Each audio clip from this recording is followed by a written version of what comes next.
नमस्कार, स्वागत है आप सभी का। मैं हूं आपके साथ भावना शर्मा। जुपिटर ट्रांजिट की ये जो सीरीज है, इसमें हम लगातार बात कर रहे हैं अलग अलग राशियों के बारे में। ये जो वीडियो रहेगा ये रहेगा वर्गोज यानी कि कन्या राशि वाले लोगों के लिए। जुपिटर का ये ट्रांजिट, जुपिटर का ये गोचर कैसा रहेगा। एज आई ऑलवेज से कि शनि के बाद जुपिटर एक ऐसा प्लैनेट है जो कि बहुत स्लो मूव करता है, बहुत धीमी चाल चलता है। इसलिए ये समझना ज़रूरी है कि इनकी चाल किस तरह से रहेगी। अब 2024 में जो ये इवेंट्स रहने वाले हैं, जुपिटर का ये गोचर कहाँ कहाँ किस किस तरह से रहेगा, ये मैं पहले भी बात कर चुकी हूँ बाकी वीडियोस में भी, but I think her video में बात कर लेनी चाहिए, क्योंकि अगर ये आपकी राशि है तो आप दूसरी राशि में जाकर के तो देखेंगे नहीं। तो आई थिंक हर वीडियो में ही बताना ज़रूरी रहेगा।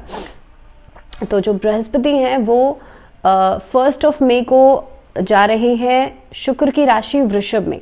इससे पहले 3 फरवरी को भरणी नक्षत्र, जो कि शुक्र का ही नक्षत्र था, उसमें ट्रैवल किया था, जो कि 16 अप्रैल तक रहेंगे इसी नक्षत्र में। उसके बाद अब 1 मई को ये जाएंगे वृषभ राशि से। मेष राशि में लंबे समय से थे।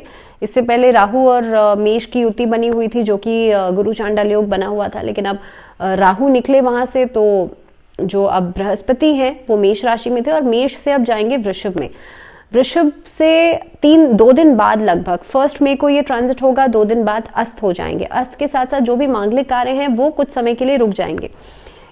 3 मई से लेकर 3 जून तक ये जो 1 महीना रहेगा, देवगुरु बृहस्पति अस्त रहेंगे वृषभ राशि में। उसके बाद 9 अक्टूबर 2024 को वक्री हो जाएंगे इसी राशि में और 2025 फरवरी तक ये वक्री ही रहेंगे। उसके बाद फिर से डायरेक्ट होंगे।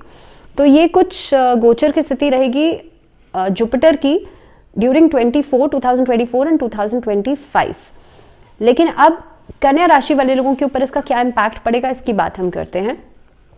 कन्या राशि वाले जो लोग हैं, आप लोगों के लिए देखिए 4th हाउस जो कि सुख का भाव माना जाता है, मदर हाउस भी कहते हैं इसको, और 7th हाउस जो कि साझेदारी का है, पार्टनरशिप्स का है, मैरिज का हाउस है, इसके लॉर्ड हैं देवगुरु बृहस्पति और यहां से ट्रैवल कर रहे हैं आपके लिए 9th हाउस में, जो कि धर्म कर्म का स्थान है। ये यहाँ से आपका भाग्य कितना बेहतर है ये देखा जाता है। 9th हाउस में जब ट्रैवल करेंगे तो आपके सबसे पहले तो आपके जीवन में धार्मिक यात्राएं जो हैं वो करवाएंगे। इस अवधि के अंदर आपका जो भाग्य है उसको सपोर्ट करेंगे। आप कोई भी ऐसा काम करें, क्योंकि बृहस्पति हैं तो इसलिए कामकाज के दृष्टिकोण से ये समय आपके लिए बहुत बढ़िया हो जाएगा। इस अवधि के अंदर नए बेहतर ऑप्शंस, अपॉर्चुनिटीज आपको मिलेंगी। या मान लीजिए आप अगर नौकरी पेशा हैं, किसी नई ऑर्गेनाइजेशन के साथ काम करना चाह रहे हैं, तो उसके लिहाज से ये समय आपके लिए बहुत ही बढ़िया रहने वाला है। आप ज्वाइनिंग कर सकते हैं, आप अगर यंगस्टर हैं तो आप आगे बढ़ सकते हैं, आप अलग अलग फील्ड्स को एक्सप्लोर कर सकते हैं। उसके लिहाज से बहुत बढ़िया समय रहेगा। धार्मिक यात्राएं करेंगे, धर्म कर्म में रुचि बढ़ेगी आपकी।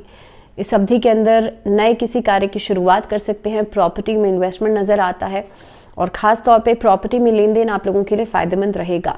नई प्रॉपर्टीज तो बना ही सकते हैं, लेकिन लोगों के साथ साझेदारी में जुड़ करके कार्य करना भी आपके लिए फायदेमंद रहेगा इस अवधि के अंदर, क्योंकि अब यहाँ पे 9th हाउस में बैठे हैं देवगुरु बृहस्पति। आपकी अचानक से जो इच्छा है या जो इंक्लाइनेशन है वो स्क्रिप्चर्स को पढ़ने की तरफ हो सकती है। आप भगवत गीता को पढ़ सकते हैं, आप रामायण को पढ़ सकते हैं, आप वेदों में रुचि रख सकते हैं। तो अलग अलग एंशिएंट स्क्रिप्चर्स को पढ़ने में आपकी रुचि रहेगी या आपका इंक्लिनेशन रहेगा। वहीं पर अलग अलग संस्थाओं से जुड़ करके आप धर्म कर्म में रुचि रख सकते हैं, आप डोनेशंस में रुचि रख सकते हैं। इस तरह की चीज़ें जो हैं वो आप करने में इच्छुक रहेंगे ड्यूरिंग दिस पीरियड।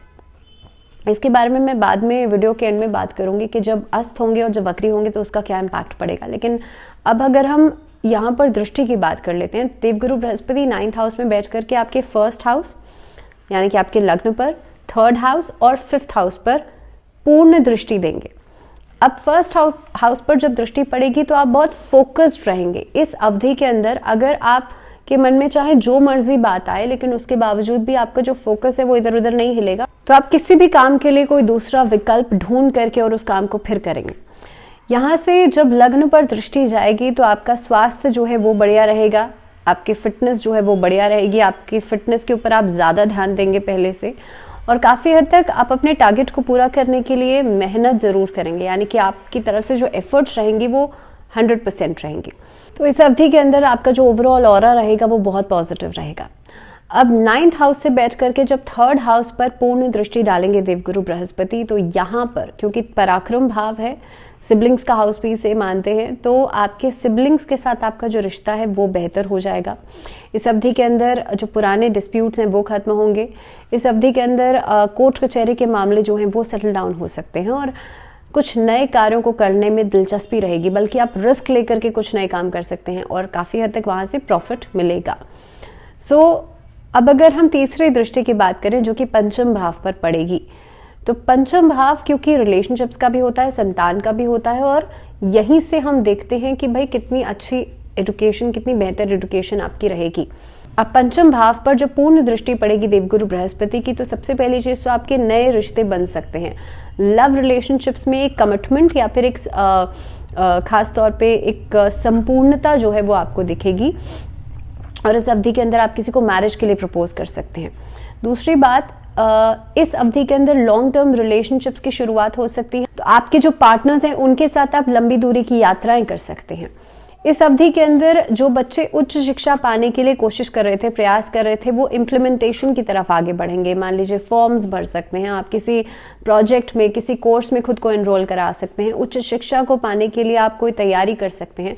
तो इस तरह के आगे स्टेप्स आप लेते हुए नजर आते हैं और आपको उसमें जो सफलता है वो भी मिलेगी। दूसरी बात, इस अवधि में जिनका वीज़ा नहीं लग पा रहा था, या तो वीज़ा के लिए आप लोग अप्लाई करेंगे या फिर वीज़ा का प्रोसेसिंग जो है वो आगे बढ़ सकता है। तीसरी चीज़, इस अवधि के अंदर आप देखेंगे संतान की तरफ से कोई अच्छी खबर आपको मिल सकती है, संतान की शिक्षा में बढ़ोतरी होती हुई नजर आती है। तो ये कुछ चीज़ें हैं जो कि आप लोगों के लिए देवगुरु बृहस्पति का ये जो ट्रांजिट है वो लेकर के आएगा। लेकिन जब देवगुरु बृहस्पति अस्त हो जाएंगे तो उस अवधि में आपको थोड़ा सा अपने व्यावहारिक तौर पर खुद को ध्यान में रखकर चलना पड़ेगा कि आप अपने मुख से कोई ऐसी बात नहीं करें जो कि सामने वाले को बुरी लग जाए और मे बी उसकी वजह से कोई क्लैश या कोई भी वाद विवाद उठे। 3 मई से लेकर के 3 जून तक का समय थोड़ा सा एहतियात बरत के चलेगा, और साथ ही में 9 अक्टूबर से लेकर के फरवरी 2025 ये समय थोड़ा सा एहतियात बरतेगा पैसों के लेन देन में, किसी बड़ी चीज के इन्वेस्टमेंट में, और खास तौर पर किसी के साथ डीलिंग में, क्योंकि देवगुरु बृहस्पति इस समय पर वक्रत्व की अवस्था में रहेंगे। लेकिन अगर आपके लग्न चार्ट में देवगुरु बृहस्पति अच्छी परिस्थिति में है, अच्छा डिग्री है, या अच्छे हाउस में बैठे हैं, या मान लीजिए त्रिकोण के स्वामी हैं, तो ऐसी स्थिति के अंदर आप देखेंगे कि आपको बेहतर रिजल्ट्स मिलेंगे। और गोचर की परिस्थिति में थोड़े बहुत समय के लिए अगर मान लीजिए आपको नकारात्मक परिणाम देने के लिए ये योग बनता भी है, तो वो भी कहीं ना कहीं पे नलिफाई हो जाएगा, या कम आपको उसके रिजल्ट्स जो हैं वो मिलेंगे। तो लग्न कुंडली इंपॉर्टेंट होती है, साथ ही में गोचर भी इंपॉर्टेंट होता है, लेकिन दोनों में ये चीज़ बहुत इंपॉर्टेंट है ये समझना कि किस तरह से जो प्लैनेट की पोजीशन है वो कौन से चार्ट में किस तरह की दिखाई दे रही है। तो ये गोचर के रिजल्ट्स थे खासतौर पे कन्या राशि वाले लोगों के लिए। एक चीज़ और इम्पॉर्टेंट ये है कि आप लोगों के लिए इस टाइम पीरियड के अंदर ट्रैवल बहुत ज़्यादा आप लोग करेंगे, और ट्रैवल से आपको फ़ायदा अच्छा खासा होगा। ये आपके लिए बहुत अच्छा है। जिस समय पे मैंने आपको एहतियात बरतने के लिए कहा है, उस समय पर आप देवगुरु बृहस्पति की उपासना ज़रूर करें, भगवान विष्णु की उपासना ज़रूर करें, विष्णु सहस्त्र नाम का पाठ नियमित रूप से ज़रूर कीजिएगा। आपके लिए सारी सिचुएशंस पॉजिटिव रहेंगी। इसी के साथ इस वीडियो में फिलहाल इतना ही। अगली वीडियो तक अपना ध्यान रखिए, ढेर सारा जुड़े रहिए चैनल के साथ, और फिलहाल मुझे दीजिए इजाज़त। नमस्कार।